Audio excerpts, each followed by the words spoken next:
রবীন্দ্র রচনাবলী নবম খণ্ড দিয়ে চাপা দেওয়া একটা সুইসাইড নোট, ছেলেকে লেখা। লিখে হাতে ব্লেড নিয়ে বাথরুমে ঢুকেছিলেন মাস্টার মশাই। দুপুরবেলা কাজের লোক দরজার তলা দিয়ে রক্ত আসছে দেখে চিৎকার করে ওঠে।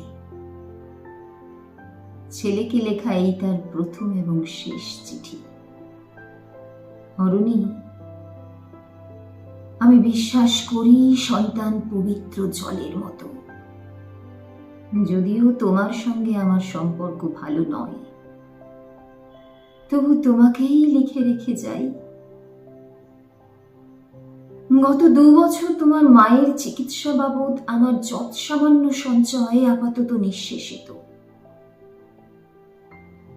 চিকিৎসার ব্যয় ভার আমি আর নিতে পারছিলাম না। জীবনে তোমার টাকা ছুঁইনি, মরেও ছুঁব না।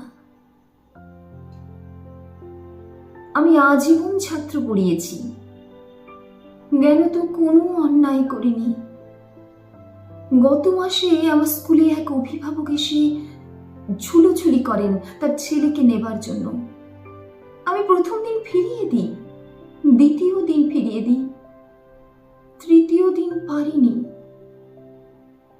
তিনি আমাকে একটা বড় খামে 30,000 টাকা দিয়ে চলে যান। সেই টাকায় এই মাসে তোমার মায়ের চিকিৎসা চলছে। জানি না তিনি বাড়ি ফিরবেন কিনা কোনোদিন। ফিরলে বলো, পৃথিবীতে আমার বেঁচে থাকার অধিকার চলে গেছে। ইতি, বাবা। যখন সারাটা দেশ দাঁড়িয়ে আছে ঘুষের টাকার উপর, তখন রবীন্দ্র রচনাবলী দিয়ে চাপা দেওয়া একটা সুইসাইড নোট। হাসপাতালে গাছের তলায় গা ছমছম করছিল। এগিয়ে গেলাম সাদা কাপড়ে ঢাকা মাস্টার মশাইয়ের দিকে, ওই একটু বেরিয়ে থাকা পা দুটোর দিকে।